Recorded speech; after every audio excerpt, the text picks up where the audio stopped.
Salut à toi pour ce jour numéro 337. On va parler de zone 2 pour changer. Dans le contexte, cette fois-ci, des sports co, foot, rugby, basket, hand.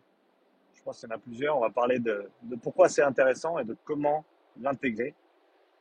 Je pense que c'est une considération intéressante. Si tu es dans les parages, je te rappelle que ce week-end, je suis à Paris. Je suis à Paris pour le FITEX, le salon du fitness, une convention. Et entre autres, samedi après-midi, je donne un workshop sur technique rameur et technique ski en collaboration avec Incept France, avec Eleco France, avec la Fédération française d'haltérophilie et de musculation. Donc rejoins-nous à l'INSEP. Je t'invite à t'inscrire pour ce workshop le samedi après-midi, samedi 8. Donc, je me réjouis de t'y voir. Si pas là-bas, peut-être à un prochain séminaire, 29 octobre à Pleumeur en Bretagne. Lien dans la description. Et sinon, deuxième week-end de février à Paris, CrossFit Valenton. Donc, zone 2 pour les sports co. Pourquoi déjà est-ce que tu ferais de la zone 2, qui est donc une activité de basse intensité, qui élicite du coup, ou qui est illustrée par un RPE extrêmement bas, de l'ordre de 3, peut-être 4 sur 10, mais en général 3, ça me semble plus cohérent. 3 sur 10, aisance respiratoire complète, tu devrais pouvoir parler au téléphone et la personne ne devrait pas savoir que tu es au téléphone, que tu es en train de faire une activité physique. Si elle ne sait pas que tu es au téléphone, il y a un problème. Tu devrais pouvoir sortir d'une séance de zone 2 sans aucun sentiment de fatigue si tu fais du vélo ou de la course au niveau des jambes. Donc, un effort extrêmement bas, d'intensité extrêmement basse, donc dominante parasympathique, dominante d'oxydation des graisses, développement au niveau capillaire, mitochondrial, volume d'éjection systolique, donc le cœur qui devient plus grand, qui devient plus fort, une meilleure vasodilatation, donc une tuyauterie qui fonctionne mieux. Tous ces aspects-là qui font que c'est intéressant pour tout type d'athlète. À mon avis, ça se cantonne de loin pas au sport co, hein, de loin pas. C'est un peu le gagne-pain des athlètes en sport d'endurance, ça on le sait. Mais qui dit endurance dit qualité générale. Qui dit qualité générale dit qualité qui se transfère sur toutes les activités, tous les sports spécifiques.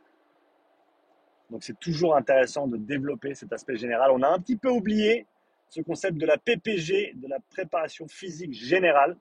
Et ben le conditionnement, la zone 2, ça en fait partie. Ça en fait partie. Et donc pourquoi intégrer ça pour un sport co? Et ben tout simplement pour améliorer ton endurance, pour améliorer tes capacités de récupération, pour améliorer ta tolérance de volume d'entraînement et d'intensité d'entraînement également. Donc plus tu es endurant, et ben plus tu peux tolérer d'entraînement. Et après, théoriquement, si tu les fais bien en tout cas, plus tu fais d'entraînement dans ton sport et plus tu vas devenir meilleur, plus tu vas t'améliorer et plus tu pourras atteindre des niveaux de performance élevés. C'est un petit peu ça l'idée. Donc, ça, c'est toutes les bonnes raisons pour lesquelles tu devrais faire de la zone 2. Comment la faire? À mon avis, pour les sports co, vu qu'on va parler sport co, on va prendre encore une fois foot, rugby, basket. On est sur pied, d'accord? On est debout. Ça fait des impacts. À mon avis, c'est extrêmement intéressant de pouvoir développer de la zone 2 sur, par exemple, ou effectuer de la zone 2 sur, par exemple, un vélo, parce qu'il n'y a pas d'impact, c'est cyclique. C'est plus facile de maintenir l'intensité par rapport à d'autres modalités. Donc, j'affectionne tout particulièrement le vélo pour cette raison. Combien en intégrer et quand? Hors saison, tu peux en faire pas mal. En saison, si tu veux développer et que tu n'en fais pas beaucoup, je te dirais que tu n'en fais pas. Si tu veux développer cette endurance, 2 séances semaine, tu peux commencer avec 2 fois 30 minutes. Tu peux progresser de 5 minutes par séance par semaine. Donc semaine 1, 30 minutes x 2. Semaine 2, 35 minutes x 2. Le paramètre de durée est extrêmement important. Maintiens cette intensité basse, 3 sur 10. Aucun ressenti de fatigue dans les jambes. Aisance respiratoire complète. Si tu as l'impression d'avoir travaillé à la fin de la séance, c'est que tu étais trop fort. Tu peux l'estimer comme ça. Donc oui, c'est du travail qui est très très facile. Et non, c'est pas du travail qui ressemble à ce que tu fais dans ton sport, mais c'est pas le but. Le but, c'est de développer certains aspects de ta physiologie, comme je te l'ai dit, des mitochondries, qui sont la petite usine à énergie de tes cellules. C'est un réseau d'énergie en fait. C'est un peu comme EDF en France. Voilà. C'est le réseau énergétique de tes cellules, de tes muscles, et donc tu veux le développer au maximum.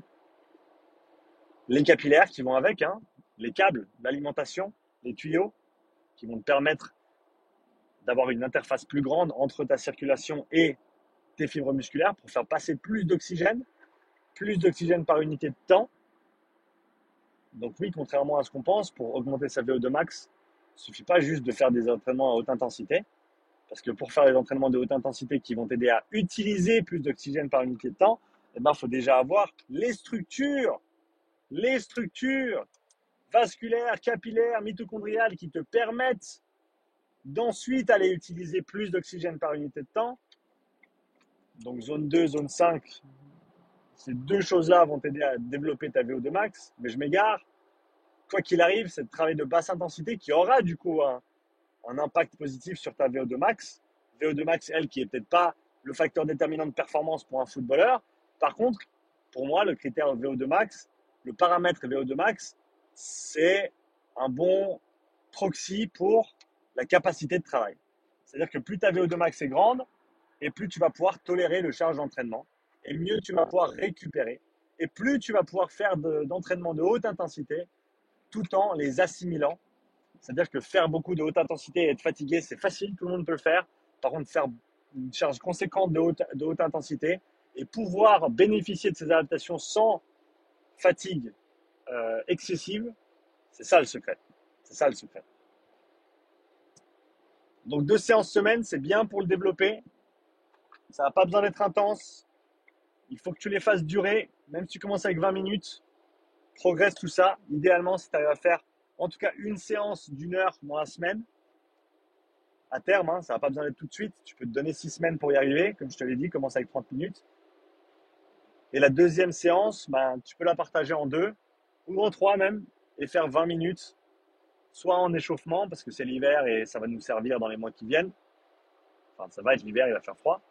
Donc, fais 20 minutes de vélo avant de faire ta séance de force ou ta séance d'haltéro ou ta séance de sport, tranquille en zone 2. Ou alors tu les fais post-effort, c'est-à-dire qu'après ton entraînement, tu fais 20 minutes en cool-down en zone 2 et tu accumules un total d'à peu près 2 heures dans la semaine. Déjà, si tu n'en fais pas du tout et que tu cherches à améliorer ton endurance, si sur quelques semaines tu progresses de 2 fois 30 à 2 fois 60 ou à un total, on va dire, de 120 minutes dans la semaine, ce sera déjà très très bien. Je ne te donne pas de battements en termes de fréquence cardiaque parce que c'est extrêmement individuel. Je ne te conseille pas de suivre les battements donnés par des applications comme Polar ou autres, en sachant que ce sont des calculs, des grossières estimations. On en a eu l'illustration encore une fois hier et ce matin. Hier, durant un test avec une des personnes qui était venue faire le séminaire, qui utilisait auparavant ces fréquences cardiaques, Polar, et qui maintenant du coup a ses fréquences cardiaques mesurées physiologiquement via le test qu'on a effectué. Et il y avait des différences de l'ordre de 10 à 15 battements entre certaines transitions de zone. Encore plus flagrant ce matin avec Youssef, athlète membre de l'équipe nationale française de beach volley,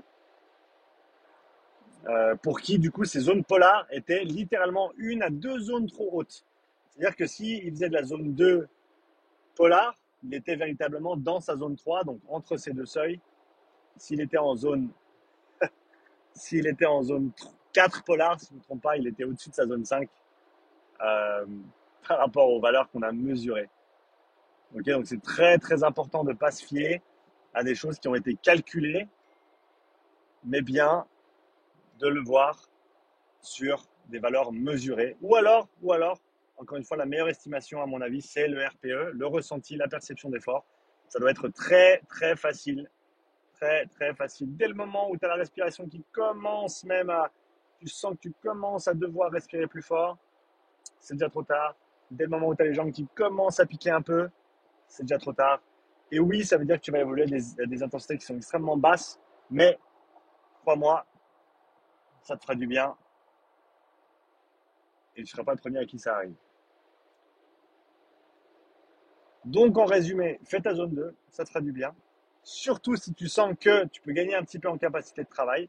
Surtout si tu sens que tu ne récupères pas super bien. Surtout si tu sens que tu fais beaucoup de haute intensité, mais pas grand-chose.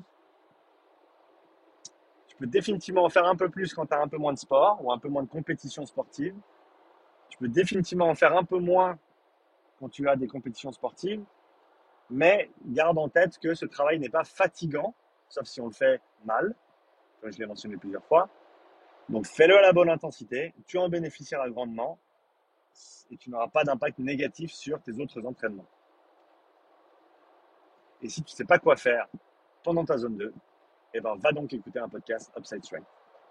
Sur ces belles paroles, je te souhaite une belle journée. Je te dis merci. N'oublie pas de me laisser un petit commentaire. Si tu es par là, on se voit à Paris ce samedi, samedi 8 octobre, samedi après-midi, workshop technique rameur et ski en collaboration avec Incept France et l'Eco France. Ça se passe à l'Incept. Inscription dans la description. Merci pour ton soutien et je te dis à bientôt pour la nouvelle pensée du jour. Ciao.